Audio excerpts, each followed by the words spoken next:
On accueille notre chroniqueuse Nathalie Clément, directrice de Via Capitale du Mont-Royal. Bonjour Nathalie. Bonjour. Nathalie, donc tu nous soulignes ce matin des éléments qui effectivement augmentent ou diminuent la valeur d'une maison. Puis il y a des trucs surprenants quand même. On lit toutes sortes de choses dans les journaux, les 6 facteurs pouvant augmenter la valeur de votre propriété, les 10, on est un peu à l'américaine, les 10 qui peuvent diminuer. Mais moi, je voulais vous parler des choses typiquement montréalaises, des quartiers centraux de Montréal, des choses que vous trouverez pas dans les 5 choses les plus importantes pour augmenter la valeur de votre propriété, mais ce sont des choses qui nous sont beaucoup demandées par nos acheteurs qui veulent trouver la maison qui leur convient. Et qui cherchent pas une maison à Blainville, qui cherchent une maison à Montréal, dans les quartiers centraux, et c'est là que ça fait une différence. Et voilà. Donc, par exemple, une maison qui est située du côté pair d'une rue nord-sud de Montréal, avec une cour qui va donc être du côté ensoleillé la plus grande partie de la journée, aura une plus grande valeur pour quelqu'un que si elle était située, par exemple, du côté est de la rue. Alors, là, on se pose la question, combien de plus ça vaut une maison du côté ouest de la rue parce qu'on a un jardin qui est du côté soleil pas mal toute la journée? C'est difficile de répondre à cette question-là. Parce que ça dépend d'un paquet de facteurs. Ça dépend d'un paquet de facteurs. Mais il y a des clients qui disent au courtier de mon agence, je cherche un condo de tant de pieds carrés, tant de chambres à coucher et je veux absolument être du côté ouest. Donc, appelez-moi même pas si la maison est située du côté est de la rue. Carrément. Je veux absolument être du côté ouest ou un duplex ou bon. Alors, ça devient un critère majeur pour quelqu'un. Maintenant, ça élimine la moitié des propriétés possibles. Ça élimine beaucoup de propriétés. D'un autre côté, on se dit, est-ce qu'une maison située du côté est de la rue vaut moins cher? Pas vraiment. Parce que ça va dépendre de l'acheteur, qu'est-ce qu'il veut. Il y en a qui préféraient un jardin plutôt à l'ombre, une partie ombragée, une partie plus au soleil. Donc, est-ce qu'une maison du côté est de la rue va valoir moins qu'une du côté ouest? Pas vraiment. Puis ça va dépendre de plusieurs facteurs. Des besoins des clients, des besoins et des désirs du client. Avoir un salon qui est bien fenestré avec du soleil qui rentre par la porte d'en avant, finalement, ça peut valoir beaucoup aux yeux de beaucoup de clients. Oui, et dans ce cas-là, Julien, on va se retrouver du côté est de la rue parce que le salon, en général, dans les plex des quartiers centraux de Montréal, se trouve à l'avant de la propriété. Donc, ça va un peu dépendre de comment la propriété est configurée aussi. Si on arrive dans une cour asphaltée, le bois est du côté du soleil, s'il faut mettre 30 000 $ pour défaire tout ça puis refaire un jardin intéressant, est-ce que ça vaut plus que si la propriété était située de l'autre côté avec un jardin totalement aménagé? C'est sûr que non. Probablement pas, oui. Donc, mais ce sont des critères qui nous sont demandés et qui, pour les acheteurs, affectent vraiment la valeur. Ah oui, autant que ça, c'est curieux, ça. Une autre chose intéressante, j'ai essayé de trouver un peu des sujets qui sont pas nécessairement des critères de la propriété comme telle, là, mais c'est plutôt subjectif. Donc, être proche de métro. Il y a des clients qui nous demandent, je veux absolument être sur, par exemple, la ligne orange. Je veux pas aller du tout sur aucune autre ligne de métro. Donc, il faut que je sois à peu près à 400 mètres maximum de la ligne orange. Wow. Alors là, le courtier va essayer de trouver la propriété à 400 mètres de la ligne orange. Par contre, faut pas être trop proche du métro non plus. Si on est à moins de 100 mètres du métro, là, on est trop proche. Alors là, les gens aiment moins.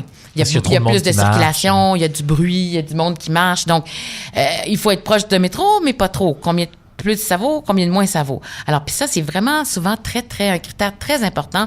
Il y a des gens qui nous disent, je me rappelle l'année dernière, un exemple de notre agence, on veut une maison avec tant de pieds de façade, tant de chambres à coucher, de tel style, mais il fallait pas qu'elle soit une rue plus à l'est que telle rue. Et si on avait trouvé la propriété dans une rue ou 2 rues après, non, cette personne-là, c'était hyper important. Pour X raisons, c'était un critère numéro 1. Donc, s'il y a des gens qui sont très sélectifs, pour toutes sortes de raisons. Exactement. Et c'est pas toujours la même hiérarchie d'éléments qui viennent motiver justement un achat ou une préférence, mais quand même, c'est intéressant de le voir. La même chose pour les écoles. Alors, les gens vont nous dire, je vais être très près de telle école, parce que les gens, les familles vont préférer aller à tel type d'école qui a tel type de programme. Vous savez maintenant, les écoles ont toutes sortes de programmes, essayent de se distinguer les unes des autres.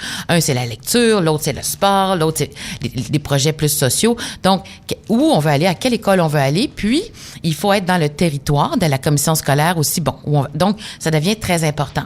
Mais là aussi, il faut être proche d'une école, mais pas trop. Parce que si on est proche d'une école, ben là, on va se plaindre qu'on entend la cloche sonner, il y a du bruit, il y a les enfants qui jouent dans la cour, qui font du bruit que moi, je trouve très, très agréable. Mais c'est pas le cas de tout le monde. Mais il y a des gens qui trouvent ça très désagréable. Donc, c'est un autre facteur qui est très important, mais combien ça vaut, pour qui, il faut nuancer, là. C'est ça. Tu parlais de métro, tu parlais de transport, la question des pistes cyclables, ça aussi, ça vient jouer, ça aussi, ça joue sur la valeur? Les pistes cyclables et les parcs. Les gens qui habitent dans les quartiers centraux de Montréal veulent beaucoup profiter de la ville et ils veulent souvent aller travailler en vélo. Donc, être proche de la piste cyclable, c'est quelque chose d'intéressant. Être proche du parc, parce qu'on arrive de travailler le soir ou avant de partir le matin, on va aller faire un jogging, on va aller faire du tai chi. Ça fait partie de notre l'art de vivre des gens, si vous voulez, le style de vie qu'ils choisissent d'avoir. Donc, oui, ça devient très important d'être près d'un parc. Ah oui, donc, est-ce qu'il y a d'autres facteurs comme ça que tu as soulignés qui sont... Oui, puis quand on parle de, non nécessairement de valeur ajoutée, mais de valeur en moins, qui diminue la valeur, un facteur qui peut paraître vraiment anodin, mais la négligence de la propriété par les traîneries, puis dans la maison, et le fait qu'il y a du désordre partout, dans les placards, ça là, c'est incroyable comment ça peut diminuer la valeur d'une maison, puis de beaucoup. Alors, on sous-estime un peu l'importance oui, les gens d'une maison sous-estiment ordonnée. ça. Les courtiers, on fait vraiment de l'éducation avec nos clients quand la maison est à vendre, mais quand on se retrouve du côté acheteur, avec un acheteur et qu'on est en train d'aller chercher la propriété, magasiner des propriétés avec eux, et ils sortent de là puis ils disent, mais mon Dieu, c'est épouvantable, mais ils peuvent vraiment négocier la propriété à un prix beaucoup moindre. Pourquoi? Parce que la plupart des gens qui sortent de là, ils disent, je pourrais pas vivre là, je me vois pas là, c'est trop encombré, il y a trop de trucs à faire. Et souvent, c'est pas qu'il y a beaucoup de choses à faire, c'est simplement un ménage. Alors qu'une fois que le ménage est fait, finalement, peut-être que la maison correspond parfaitement à ce que ces gens-là cherchent. Et ça, c'est incroyable. Puis vous allez peut-être penser que j'exagère, mais je n'exagère pas. Et c'est tout à fait ça. Donc, dans ce que les gens présentent comme état de propriété exact. Pour des visites, tu veux dire? Donc, c'est super important. Vous savez, des fois, quand quelqu'un vend sa propriété puis il l'habite lui-même, c'est sûr qu'il va faire très attention à comment la maison est rangée, comment se présente la propriété. Ils vont souvent faire du home staging. Et ce qui est dommage, souvent, c'est qu'il y a des gens qui vendent des propriétés où ils habitent pas nécessairement et que c'est certain qu'il y a des locataires qui sont extraordinaires, que c'est super beau chez eux, c'est super bien rangé. Mais quand on tombe sur par exemple, un triplex où il y a 2 étages sur 3 où les locataires laissent traîner, c'est tout en désordre, ce propriétaire-là, là, c'est incroyable comment ça va affecter la valeur de son immeuble. Ça doit tellement être frustrant comme propriétaire. C'est très frustrant. De faire visiter un logement comme ça, un appartement qui est... Et là, c'est notre rôle à nous, comme courtier, de ramener les choses et de montrer ce que les gens peuvent pas voir au moment où, quand, par exemple, on a une propriété comme ça à vendre et de voir au-delà de ça et de faire voir ça aux gens. Mais c'est parce que vous avez un œil, évidemment, que les clients n'ont pas nécessairement, parce qu'on est dans une position qui est plus émotionnelle, qui est plus spontanée aussi.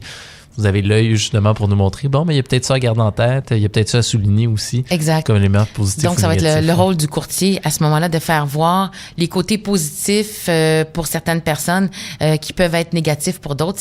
Alors, c'est là que l'expertise encore du courtier, vous ne voyez pas, mais nous, dans nos bureaux, ce qu'on fait, c'est qu'on essaie de faire des matchs de propriété avec des acheteurs et c'est comme ça qu'on va les faire en regardant la propriété puis le style d'acheteur qu'on peut avoir, là. Ben, des éléments très pertinents à garder en tête, autant en tant qu'acheteur que vendeur. Nathalie Clément, directrice générale de Via Capital du Mont-Royal. Merci beaucoup d'avoir été avec nous aujourd'hui. Ça m'a fait plaisir. À très bientôt.